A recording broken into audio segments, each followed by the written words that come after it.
When Cole Morris was 2 years old, he broke his thigh bone on the dance floor at a wedding. He's got a cast that goes from here all the way down to the end of one of his legs and partway down another leg. And he was still in diapers, so they had to cut a hole in it. We had to put it was terrible. It was terrible. His treatment ultimately cost about $13,000. But Jason Morris, his wife Tina, and their 6 kids don't have health insurance. Instead, they belong to Samaritan Ministries, an organization of devout Christians that chip in to cover each other's medical bills. Samaritan members from all over the country mailed them small checks until they had accumulated enough to pay all their bills. So, in essence, that huge traumatic experience with my son, we had the emotional side of it, but the financial side of it was completely taken care of through other people sending us checks for the total amount. Samaritan is headquartered in Peoria, Illinois, where 94 staffers work to coordinate the bill-sharing process. It requires that its members send $370 each month to another family to help pay for a medical need. The organization has about 86,000 members spread among all 50 states, which makes it the largest of 3 so-called healthcare sharing ministries in the U.S. The philosophy is that patients are ultimately responsible for their own medical bills, but in times of crisis, the larger community comes together to help carry the burden. When I send my check, I usually stick a little sticky note on there or a card that says, hey, Bob, I'm praying for you this month and hope you're doing well and pray that you'd be completely healed and whole again. And you recognize that, every dollar I send is going to go help that person who's experiencing that crisis right now. There's some real satisfaction in that. Samaritan will probably soon become a thing of the past, a casualty of Obamacare. We are done. And its likely fate is just one example of how the new law is further eroding the sort of personal engagement that the healthcare industry desperately needs. The reason Samaritan's in trouble is simple. It will have to compete with plans on the new healthcare exchanges that are also tailored to people who don't get insurance through their jobs. But the deck is stacked. For most Samaritan members, buying insurance on the exchanges will be much cheaper, thanks to massive taxpayer subsidies. Take the average Samaritan household, which has 3 members and an annual income of about $40,000. Under Obamacare, that family will pay somewhere around $2,500 per year to buy a standard policy on the new healthcare exchanges. Why so cheap? Because for a family at this income level, federal taxpayers will pick up about 2/3 of the total cost of the insurance policy. Compare that $2,500 price tag to the cost of an annual membership in Samaritan, and thanks to taxpayers, the average family will pay in the neighborhood of $2,000 per year for quitting Samaritan and signing up for a subsidized insurance plan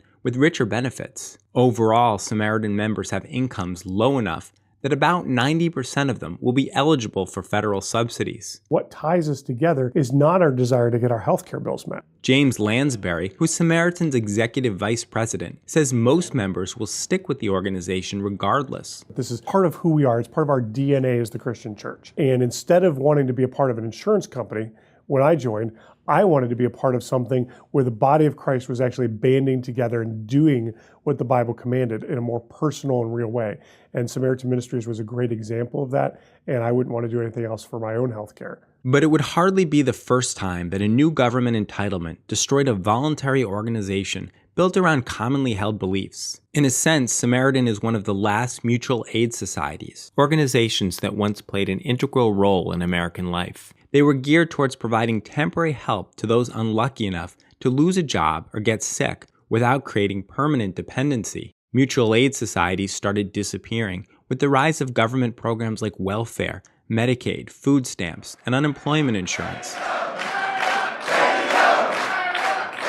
Subsidized health insurance plans through Obamacare certainly provide richer benefits, but they do away with incentives that over time are the key to driving down prices and driving up quality. For example, under the standard plan on the healthcare exchanges, when patients go to the doctor, they're responsible for no more than $45 out of pocket, and insurance pays the rest. Samaritan members would generally pay the entire bill out of pocket because they can only ask other members to cover bills that exceed $300. Absolutely. We hold out longer than somebody who has an insurance plan and will just, do the $5 copay or whatever because we know it's going to cost us. I don't really see that as a problem. I actually see it as a good thing. It's kind of like... I hope it's not too crass to compare it to waiting for the sale at Menards, You don't buy the front door when they're $140, you buy them when they're on sale for $100. Under Obamacare, patients can get a whole range of preventative services and pay nothing out of pocket. When Samaritan members get the same procedures, they have to pay the entire bill themselves. Now, if you're a doctor and you know the patient who you have to look in the eye will never have to pay a single penny of the cost of a colonoscopy or a mammogram or pap smear, you're going to try to raise your price because there's no reason not to. Samaritan is designed so that its members actually care about what things cost.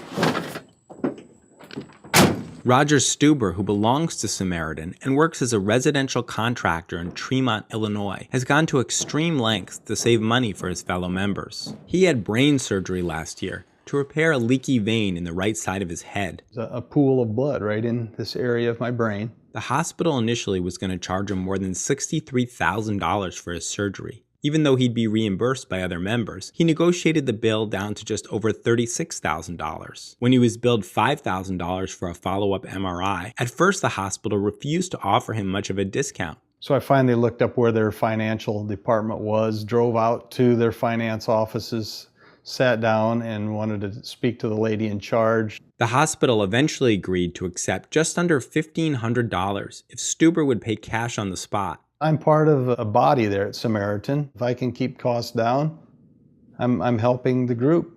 It's the sort of effort that no patient covered by one of Obamacare's health plans would ever bother with.